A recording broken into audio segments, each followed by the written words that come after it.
ठीक है, सुप्रभात।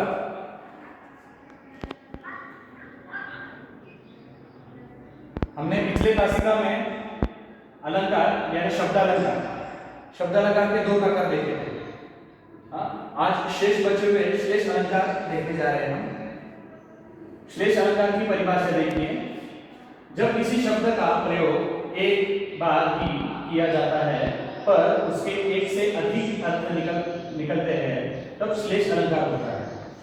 पिछले बार हमने देखा कि एक ही शब्द 2 या 3 बार आते हैं और उसके अलग अलग अर्थ होते हैं, लेकिन यहाँ पे कैसा है, कोई एक शब्द एक ही बार आएगा लेकिन उसके अर्थ मात्र अलग अलग आ सकते हैं। फिर से एक बात बताता हूँ, जब किसी शब्द का प्रयोग एक बार ही किया जाता है पर उसके एक से अधिक अर्थ निकल सकते हैं उसे श्लेष अलंकार कहा जाता है। यमक में हमने ये देखा कि कोई एक शब्द चरण, स्पर्श ऐसे शब्द बार बार आते हैं और उसका अर्थ भी अलग अलग निकलता है, लेकिन यहाँ पे ऐसा नहीं होगा। श्लेष अलंकार में एक ही चीज आएगी और उसको अलग अलग अर्थ से लिया जाएगा। एक उदाहरण देखते हैं तो उससे आपको बात समझ में आ जाएगी। रहीमन पानी रखिए, बिन पानी सब सुन, पानी गए न उबरे, मोती मानुष चुन। रहीमन का ये दोहा है, तो रहीम क्या कहना चाहते हैं, रहीमन पानी रखिए, बिन पानी सब सुन। यहाँ पे मोती, मनुष्य और चुन, इन 3 अर्थों को अलग अलग से लिया गया है। अब वो कैसे देखिए। रहीम कहना चाहते हैं जीवन में पानी हो तो ही जीवन का अर्थ बनता है। यानी मनुष्य की इज्जत कब है, पानी की वजह से। अब गहरा अर्थ इसमें यह है कि हर चीज हमें पानी के लिए करनी पड़ती है। आपने देखा होगा कि बड़े बड़े शहर हो, भारत में हो या भारत से बाहर भी हो, बड़े बड़े शहर कहाँ पे निर्माण हुए हैं, नदी के तट पर। जैसे पूना का उदाहरण लिया जाए तो पूना नदी के तट पर ये शहर बसा हुआ है। हर कोई व्यक्ति पानी के लिए प्यासा होता है। लेकिन पानी देखा जाए तो हमारे जीवन में साधन मूल्य है उसका। हम पानी को ज्यादा महत्व नहीं देते हैं। जब पानी आता है तो हम बहा देते हैं और जब नहीं होता तो हम रोने लगते हैं। ये मनुष्य का स्वभाव है। ठीक है, तो मोती भी ऐसा ही बनता है। जब वर्षा ऋतु होती है तो कुछ शिपले खुले होते हैं जिसमें कुछ पानी की बूंदें आ जाती है और वो बूंदें आने से ही मोती बनता है। ठीक है, अगर उस समय आपने वो शिपला बंद करके रखा हो, आपने मोती ना बने तो आप भी साधारण बन जाओगे। रहीमन पानी रखिए, बिन पानी सब सून। पानी के बिना क्या है, सब कुछ व्यर्थ है। पानी गए न उबरे। पानी में अगर गए तो उबरना पॉसिबल नहीं है, उबरना ऊपर आना संभव नहीं है। मोती मानुष चुन। इंसान कब अच्छा माना जाता है, उसके गुणों से। अब वो गुण कैसे होने चाहिए, मोती की तरह वो चमक होनी चाहिए, कांति। कांति का मतलब होता है त्वचा। इंसान की त्वचा कैसे उभरती है, इसी प्रकार से उसका स्वभाव दिखाई देता है, व्यक्तित्व दिखाई देता है।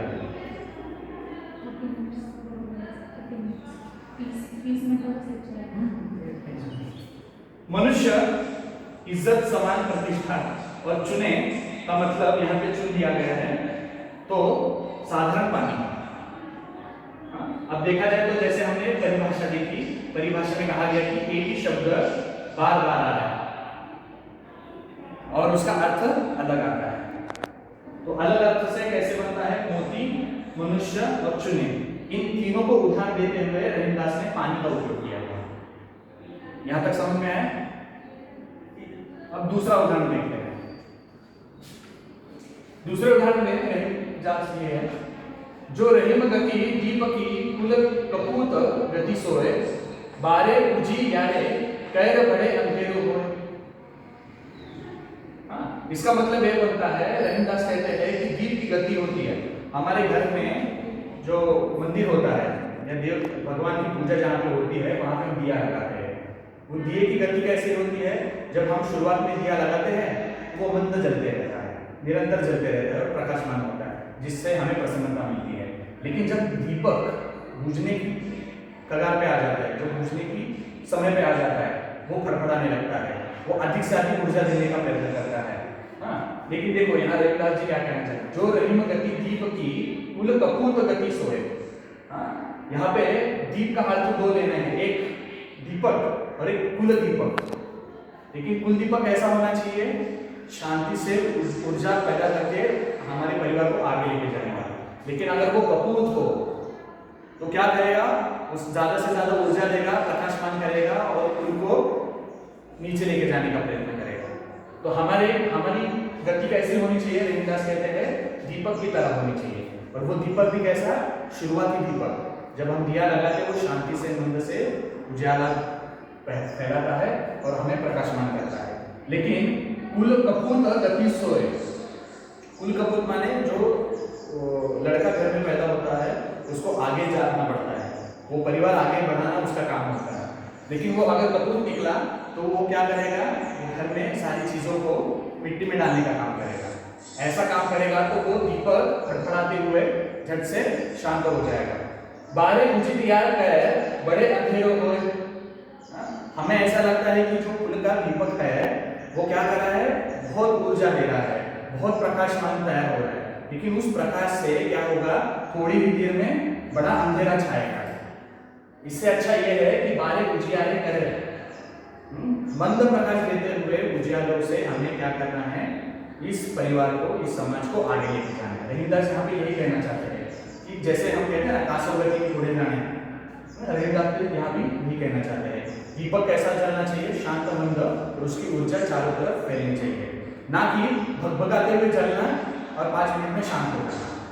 हाँ, ये अभिप्रेत नहीं है। तो यहाँ पे बारे का अर्थ लिया है जलना और बचपन। बचपन में ही कपूत बनते हैं। संस्कार की चीज कब देनी पड़ती है, बचपन में। इंसान बड़ा होने के बाद संस्कार नहीं दे सकते। इंसान को कब देना पड़ता है, जब वो बच्चा होता है तभी उसको संस्कार देने पड़ते हैं। तो यहाँ कपूत कब बन सकता है इंसान, बचपन में ही कपूत बनेगा। हाँ, लेकिन उसके रिजल्ट हमें कब मिलेंगे, जब वो युवावस्था में जाएगा। हाँ, बड़े का यहाँ पे 2 अर्थ कैसे बचते हैं, बुझने पर और बड़े होना। जब मैंने जैसे कहा कि दीपक बड़ा हो जाता है तो उसका प्रकाश भी बहुत ज्यादा बन जाता है, उसकी ऊर्जा भी ज्यादा मिलने लगती है, लेकिन वो बुझ भी जल्दी जाएगा। तो हमें निरंतर शांति से चलना है और अपने अच्छे गुणों को बाहर ले आकर हमारे परिवार को आगे लेके जाना है। अब यहाँ पे परिवार माने संकुचित लेना नहीं है, परिवार यानी समाज लेना है। हर परिवार से कपूत पैदा हो तो समाज बिल्कुल बेकार हो जाएगा। तो हर परिवार से एक सपूत पैदा होने के लिए हमारी गति कैसी होनी चाहिए, शांति और निरंतर से आगे। ये दूसरा उदाहरण है। अब देखिए तीसरा उदाहरण, चरण धरत चिंता करत फिर चितवन चहु और सुब्रन को ढूंढत फिरत कवि। देखिए, चरण धरत चिंता करत फिर चितवन चहु और। अब चितवन का अर्थ देखो, चितवन यानी चारों पास, चहु और, सुब्रन को ढूंढत फिरत कवि। अब कवि के बारे में क्या कहा गया है यहाँ पे, ओके, आवाज नहीं है।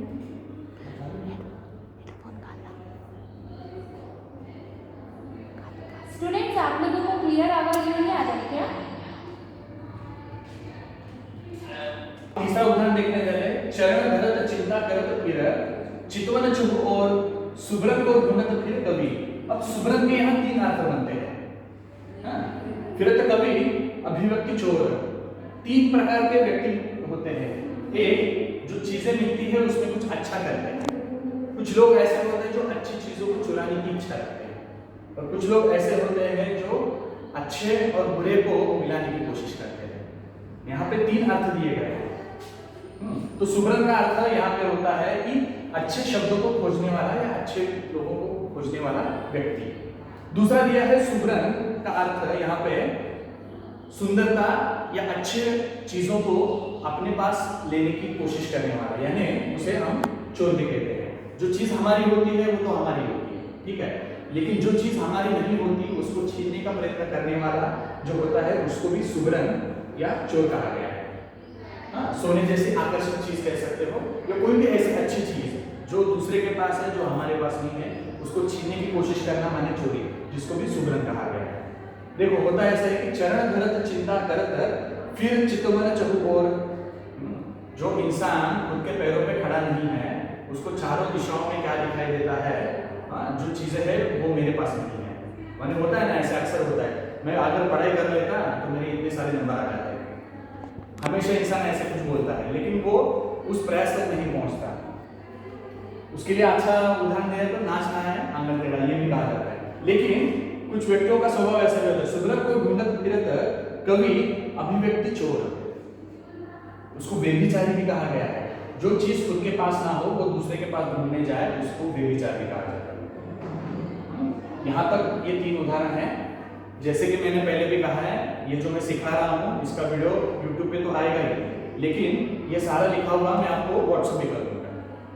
इसके बाद वक्तृत्व अलंकार है चौथा प्रकार, जिसको हम देखेंगे। यहाँ तो कोई शंका?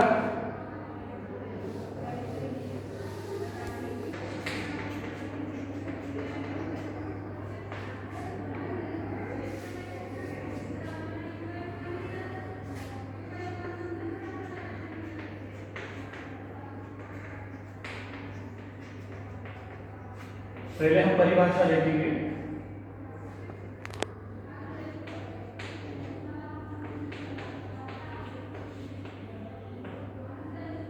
वक्ता, वक्ता पता है, वक्ता है जो बोलता है।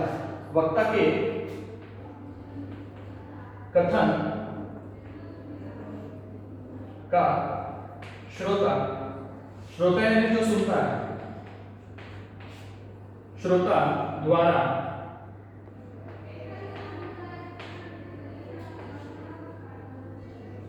वक्ता के अभिप्रेत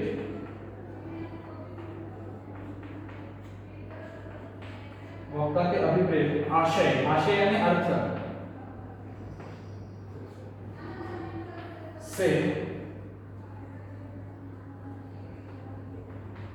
चमत्कार पूर्ण भिन्न,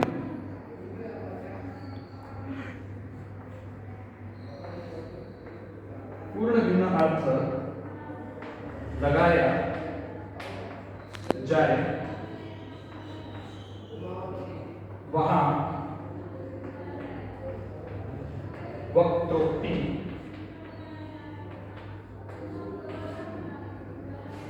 अलंकार होता है। इसके उदाहरण देखेंगे। सुनो फिर से एक बात बताता हूं। वक्ता के कथन का श्रोता द्वारा वक्ता के अभिप्रेत आशय से चमत्कार पूर्ण भिन्न होता है। यानी हम जिस शब्द को कहना चाहते हैं,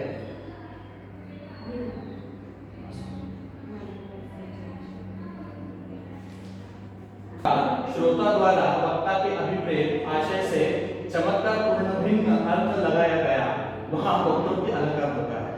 माने मैं आपको कहना कुछ चाहता हूं और आप उसका बराबर उल्टा अर्थ निकाल रहे हो, तो समझना है वक्तृत्व अलंकार होता है।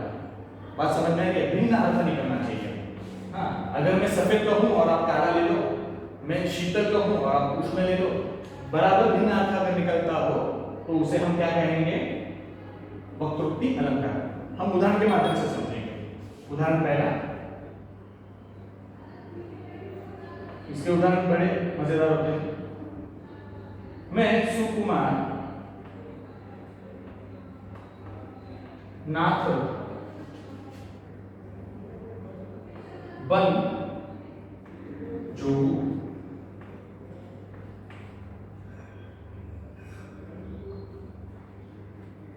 ठीक है। मैं सुकुमार नाथ बन जो हूं, इसका मतलब देखिए अर्थ क्या होता है। श्री रामचंद्र सीता को अपने साथ वन यानी वन यह कहकर नहीं ले जाते थे कि वो सुकुमारी थी, इसलिए वनवास ले गए योग्य नहीं थे कि वो सीता जी यह राम की पत्नी थी। देखो, मैं सुकुमार नाथ बन जो हूं। हाँ, अब देखो इसका मतलब सुकुमार का मतलब क्या होता है? युवा, तरुण, यंग ऐसे कह सकते हो। लेकिन यहाँ पे कहा गया सुकुमार राम के लिए अर्थ लिया गया है, और नाथ किसके लिए है? सुकुमार यानी राम मेरा पति है, इसलिए मैं उसके साथ जोड़ी बनूंगी। अर्थ देखिए फिर से एक बार बोलता हूं मैं सुकुमारी हूं और आप सुकुमार नहीं, कठोर है और इसके वनवास योग्य है, यह ठीक नहीं। आप भी मेरी यहाँ भांति सुकुमार है, यदि आप वनवास कर सकते हैं तो मैं भी कर सकती हूँ। यह ध्वनि से सुकुमारी और वन जोगु के दूसरे अर्थ इससे एक कथन गंगावली होती है। ठीक है, अब देखो फिर से एक बार बताऊं तो समझ में आ जाएगा। राम और सीता दोनों वनवास में जाते हैं। जब वनवास जाते हैं तो सीता राम से पूछती है कि आप सुकुमार हो, इसलिए मैं आपके साथ नहीं आई हूं, आप सुकुमार नाथ हो, जिसके कारण मैं आपके साथ आई हूं। इसका पहले सरल अर्थ क्या निकलता है समझ में आया आपको? मैं सुकुमार नाथ बन जोगू, यानी मैं किसी युवा के साथ जा रही हूं और जोगी बन रही हूं। जोगी का मतलब समझ में आ रहा होगा आपको, जोगी का मतलब संन्यास ले लेना। लेकिन वो खुद ब खुद संन्यास नहीं ले रही है, सुकुमार के साथ संन्यास ले रही है। क्यों ले रही है? क्योंकि वो उसके नाथ है, उसके पति है। समझ में आई बात? अब आपको थोड़ा सा ये कठिन लगेगा, लेकिन मैंने पहले भी कहा है अलंकार में सवाल कैसे होंगे। एक तो आपको ये वाक्य दिया जाएगा और पहचानने के लिए बोलेंगे, वरना वक्तृत्व अलंकार में कोई उदाहरण लिखने के लिए बोलेंगे। ऐसे दो ही सवाल होते हैं इसमें। तो एक लाइन आपको कंठस्थ करने के लिए बहुत बड़ी बात नहीं है। इसका दूसरा उदाहरण देखते हैं।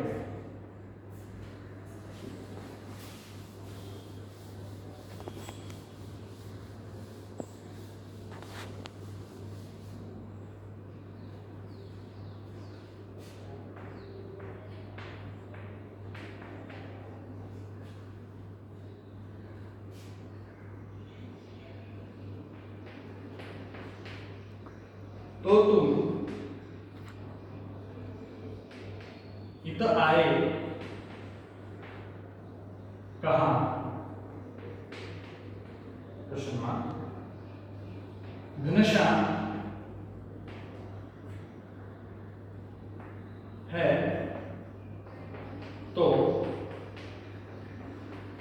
इतहु बरसो।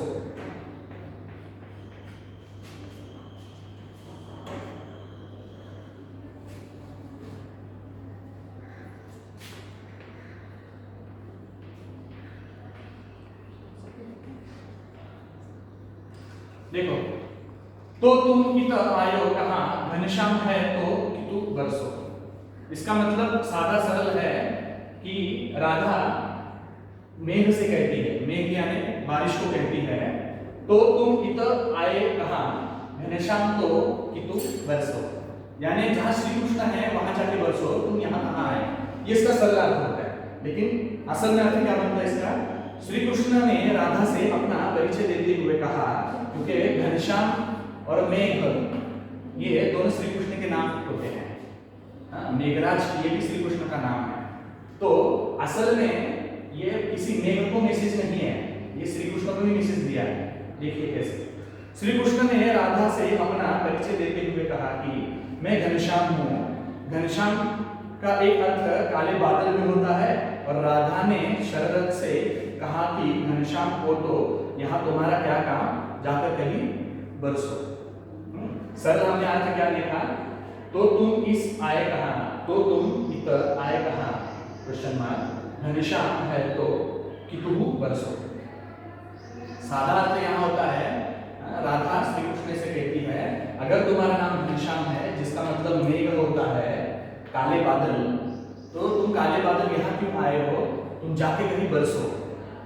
आपको पता है श्री कृष्ण की लीला में राधा और श्री कृष्ण नटखटा से बोलते हैं एक दूसरे को, तो ये भी अर्थ वही पे निकलता है।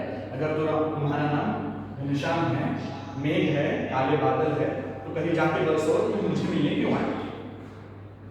तो यहाँ पे दूसरा अर्थ भी पूर्ण होता है। तीसरा देखते हैं उदाहरण।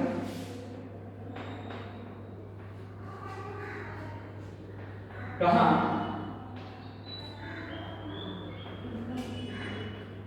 भिखारी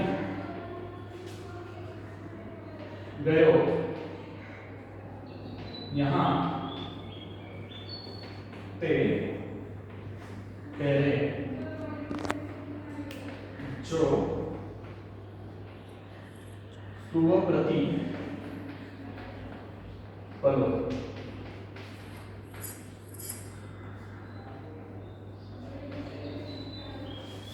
देखो, कहा भिखारो गयो यहाँ ते कह जो तुव प्रति पालो। अर्थ देखिए इसका। एक दिन लक्ष्मी पार्वती के यहाँ गई, उन्होंने द्वार पर से ही पूछा, भिखारी से लक्ष्मी का तात्पर्य शंकर से था, भिक्षुक के रूप में अपने पति विष्णु के जीवन में भिक्षा मांगने संबंध है। देखिए कहा भिखारी गयो, यहाँ तो कह रहे जो तुम पति पद, यानी जब माता पार्वती अपने शयन गृह में बैठी हुई है, भगवान शंकर से मिलने जाते हैं तो दरवाजा खटखटाते हैं, तो उपहास में भगवान शंकर को माता पार्वती कहती है भिखारी। तो दरवाजे पे खड़े होके जो चीज या जिसको बुलाया जाता है उसको हम याचक कहते हैं। इसका दूसरा अर्थ याचक और पहला अर्थ भिखारी बनता है। तो देखो माता लक्ष्मी पार्वती से कहती है, जब मेरे पति यानी शंकर जब दरवाजे पे खड़े होते हैं तो मैंने उनको इस प्रकार से बोला। समझ में आ रहा है तक? यहाँ तक कहा भिखारी गयो, यहाँ पे कहो जो तुव प्रतिपलो, और प्रतिपलो का मतलब है वो पालन करता भी है। आज जो आया है वो मेरे सामने द्वार पे एक भिक्षुक की तरह खड़ा है, लेकिन वो असल में कौन है? प्रतिपल, यानी सबका पालन कर रहा है। जैसे हमने पहले भी यहाँ पे देखा था कि एक शब्द के दो विभिन्न अर्थ बनते हैं, तो ये दो विभिन्न अर्थ बनते हैं यहाँ पे। माता पार्वती इनको भिक्षुक भी कहती है और प्रतिपालक भी कहती है। जो प्रतिपालक हो तो वो भी नहीं मांगेगा, और जो भिखारी वो प्रतिपालक नहीं हो सकता। तो दो विभिन्न अर्थ यहाँ पे निकल आते हैं। आज हमने दो अलंकार देखे हैं, श्लेष और वक्रोक्ति। कल हम रस की शुरुआत करेंगे। कल के हमारे सेशन में हम रस की शुरुआत करते हैं। 9 रस है, पूरे सारे 9 के 9 रस हम इसमें देखेंगे। और जैसे मैंने कहा कि ये 9 उदाहरण और इसकी परिभाषा सब कुछ मैं आपको व्हाट्सएप कर दूंगा। धन्यवाद।